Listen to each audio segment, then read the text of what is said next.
Hello everyone and welcome to the review of the High New Gundam HCM Pro. This is number 48 in the HCM Pro series. Doesn't mean a whole lot to me, because I only have this one and another one. So, without further ado, I guess we should just get into looking at the figure. Oh, by the way, this is going to be a very unofficial review. This is my first review. Woohoo. So, without further ado, let's get started. We'll kick things off with looking at the box itself. Very nice box. I have to say I was rather impressed when seeing it. This has got all the fun Japanese on the back, explaining all the different poses and features of the High New Gundam. Got his accessories and all the fun stuff. Display base set, yeah, he comes with that, so that's really nice. And looking at the posability on the joints, which you probably will not see because I don't like to bend him that far, and all the parts that are posable. On the inside, though, we get a nice little treat. This little scene in case you want to just keep the High New Gundam in there. Now, I'm not going to lie, it does look nice. And so does the pose they have him in with all the fin funnels flying around him. I guess that's enough of the box. Let's get started on the accessories. As far as accessories for the High New Gundam go, he doesn't have a lot, but they are worth noting. First we have the bazooka. The handle can move in, convenient for keeping it out of the way. Of course it doesn't get in the way out either. So, then there's the beam rifle. Personally, I prefer the look of the new Gundams better, but yeah, you know.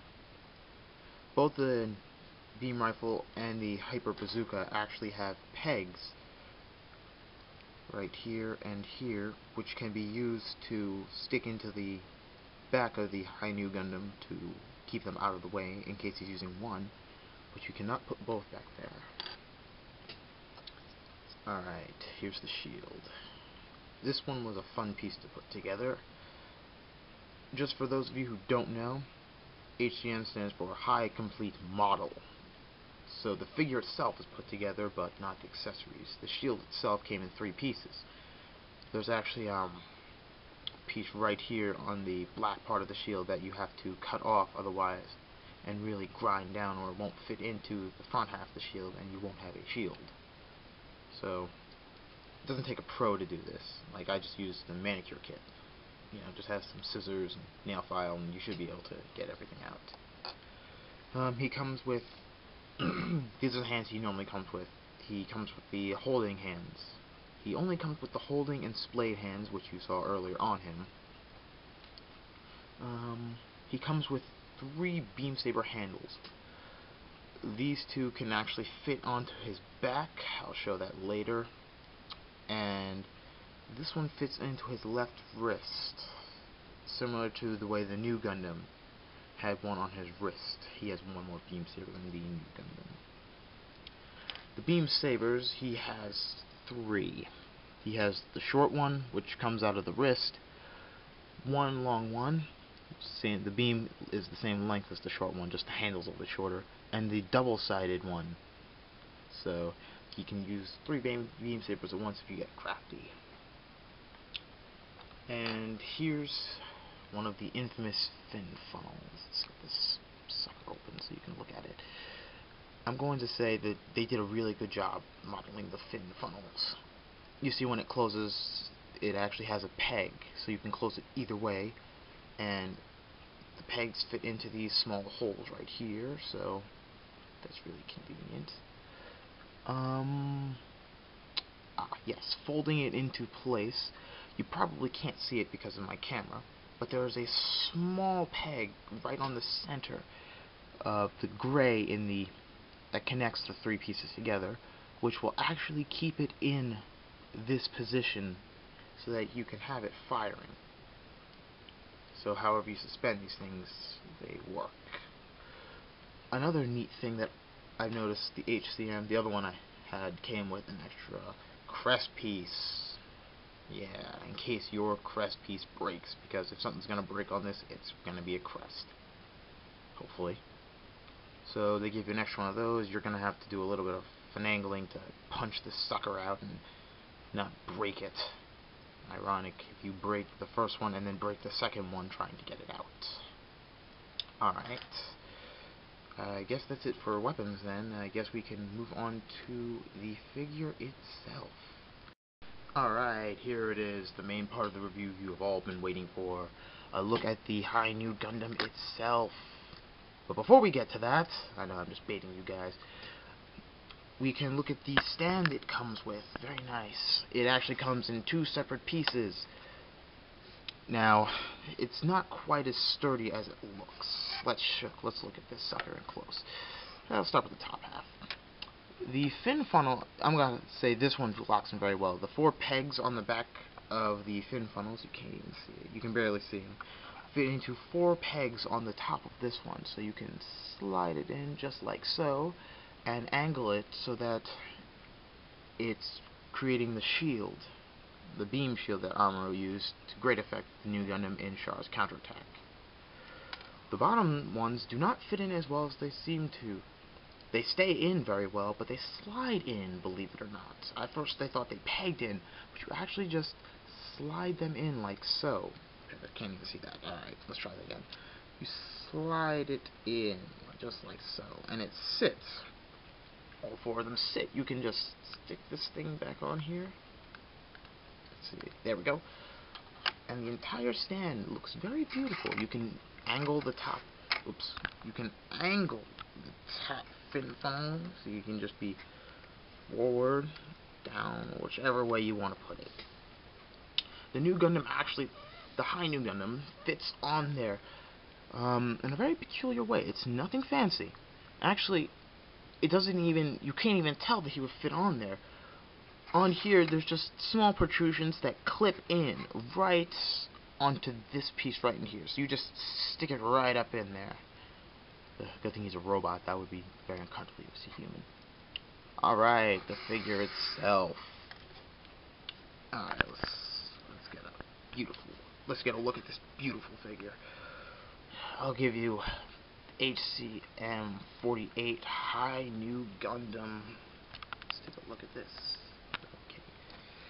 Okay. Alright, you probably can't see it, but I'm going to tell you this is a beautiful, beautiful figure. Right in here, actually inside of the grill plates, you can see the vents for the exhaust. The face looks ominous. The eyes are painted. Everything's painted on this thing. It looks beautiful, like a masterpiece. The only thing I had against mine was he's missing something. Right in here, he's missing one of the exhaust ports. I'm sure that just happens, yeah, when you get it in the mail. Alright, but let's look at the posability on this guy. Alright, for the waist, there's not much. Just, you know, wham bam, there we go. You know, he goes back and forth, a little bit up, a little bit down, a little bit up, no down. Double jointed arms, so he can do fun stuff with his arms, everything you need to. His legs are also double jointed. So, I have to admit, the attention to detail, like if you actually look, you can see the pistons moving in the knee joint. It's a beautiful figure. One thing I wish they did with more of the figures that they came out with Gundam, which they did here. I've seen it once before on the Go Ignited. Not quite this nice. The plates are actually connected. The front skirts are actually connected straight into the crotch piece. I guess that's what we'll call it. So it's connected right in there. So these things can move independently of the leg, and they're not rubber plastered right onto there so that they'll break eventually. Only happens to old figures when you move them a lot. But the fin right here started with the Zeta. Anyway, this piece came in 2 pieces, and you have to punch both of them out. You can actually see a little bit of an imperfection right there on mine. This piece is made so that once it goes in, it's never coming out again.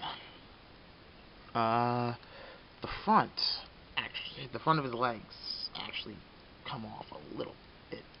Okay, he's not working with me, I guess. think the left leg, not really. Alright, these move out a little bit. Like, if you want to move his foot, which actually does some pretty amazing things for a figure of this. So you can actually have him take a knee.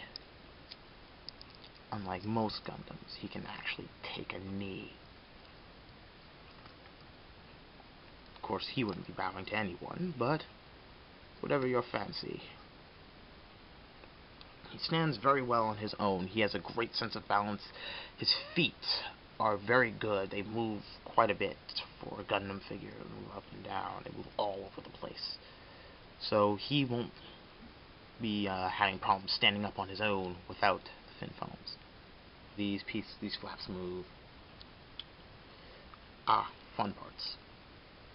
He actually can store the extra small beam saber in here, just like the new Gundam had one, except this one's actually closed. On this hand, this is actually supposed to be a battery pack for his beam rifle. Weird color, I don't know what's up with that. The shield clips onto this arm in a very peculiar way. I'll actually show you that right now. The shield has some pegs on the inside.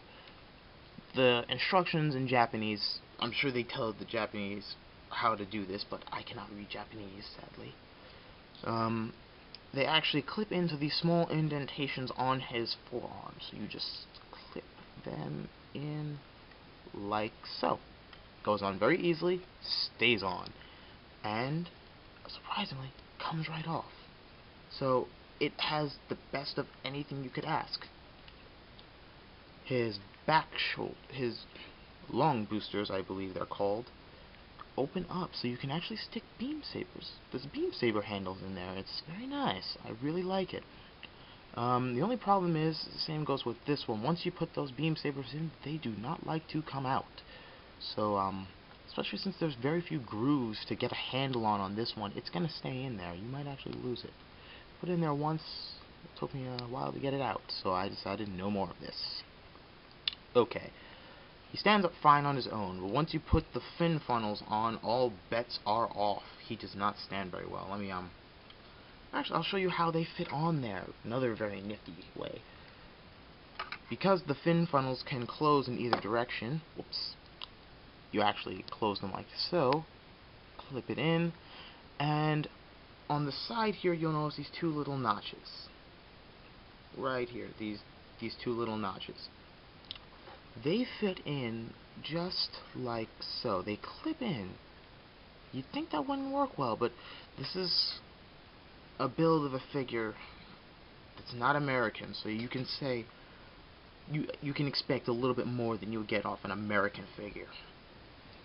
So, new Gundam's fin funnels fit in like so. Let me don't want to watch me put on all 6, so I'll put those in and I'll show you in a sec. One last thing to say about the fin funnels. The little peg I mentioned earlier that allow it to stay in the firing position, actually that's what this little peg in here is for. This little slot is here and for. You can actually, it actually clips in twice. Once here and then once up here, so that these things, once they close, they lock in. Alright, with all 6 fin funnels in, if we can get this one in. It's normally not this hard. I'm just screwing up. Alright. The fin funnels can move around. Alright. The fin funnels can move around on his back and get some wide angles here. You can actually see. They can all touch, or they can be really wide open. And the High New Gundam can stand with all of his fin funnels in, which I was really surprised to see. Like, you have to lean him forward a little bit, but if you have all the fin funnels hanging directly back, he can actually still stand. Wow. Not what I'm used to from figures. The long boosters can swivel around. They are on pegs in there, so they could technically pop out on you. So just be wary of that. And this is what he looks like, completed. Let's put him in some action poses, shall we? And here he is in one of his many, many fine action poses. You can see I borrowed a little inspiration from Gundam Unicorn, and he actually has his third beam saber sticking out of his where it should be. I know that's technically backwards, but hey, it looks cool, so let's run with the rule of cool here. Now, the beam sabers, you have to slide them into his hands because that's all he's got.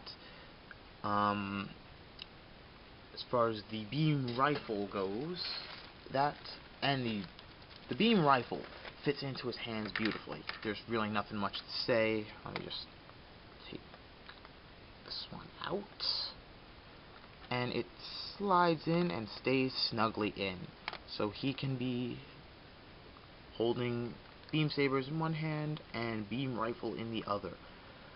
Beam bazooka, on the other hand, does not stay in as well as the beam rifle, so you put that beam bazooka in his hand. Now, because of that nice handle, he can actually throw it over his shoulder like he normally does in the show,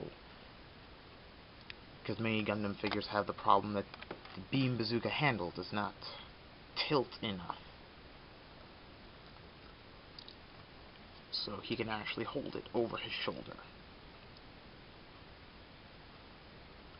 And we can stick the beam rifle in his back slot right here. You can stick both the beam rifle and beam bazooka in there, so let's just stick that in. Fits in snugly, comes out easily. I say, he's a perfectly balanced figure. All of the pieces go in right, they stay in right, and well, there you have it. My overall synopsis of the figure: detail, 11 out of 10. This figure has everything you can want on it. All the little stickers, the little markings, everything you might ask for. This new Gundam has it. Articulation, I'll give him a 10 out of 10. The only thing that did not blow me away were the wrists, where all the action needs to happen. They do not twist very far to the sides. I only have one other Gundam figure that has that, so I shouldn't really complain. But the fact he does have it slightly does help him some. And his wrists, hands can twist in and out. Never really found a need for that, but hey. Especially on fist hands. For the open hands, maybe, but not fists. Oh, one final note. He is delicate. Very, very delicate. You hold them in your hands, for the most part, you feel solid. Just down here on the legs, when you touch them, they have that feeling that you can feel like they're gonna break. Like, they just feel like they're gonna chip, they're gonna break, something's gonna fall off. But fortunately, that's the only part of him that feels really delicate. Of his accessories, the beam sabers, I was worried about getting these out, that they might break because they are so thin. The plastic they're made out is very, very tough, doesn't bend where they might break. Changing hands is no big deal. His hands are well made, they won't break on you. But I wouldn't change them too often. But then again, he is a model, not a toy. So, feel free to stick him around, pose him, take pictures of him, leave him in the box, do whatever you want with this guy, but he will break if you try to play with him. Of course, who would buy a $40 toy just to play with? Never mind. But overall, figure's beautiful, well made. I advise anyone who wants a high new Gundam figure and doesn't want to have to go through all the hassle of putting one together and shelling out the extra money. I got this guy for about 40 bucks on Amazon, believe it or not. So I would suggest going ahead and buying one soon if you're going to, because soon you might not be able to get one anymore. So I guess that's it for my review of the High New Gundam. Thank you for tuning in. This is SanchezMan64, out.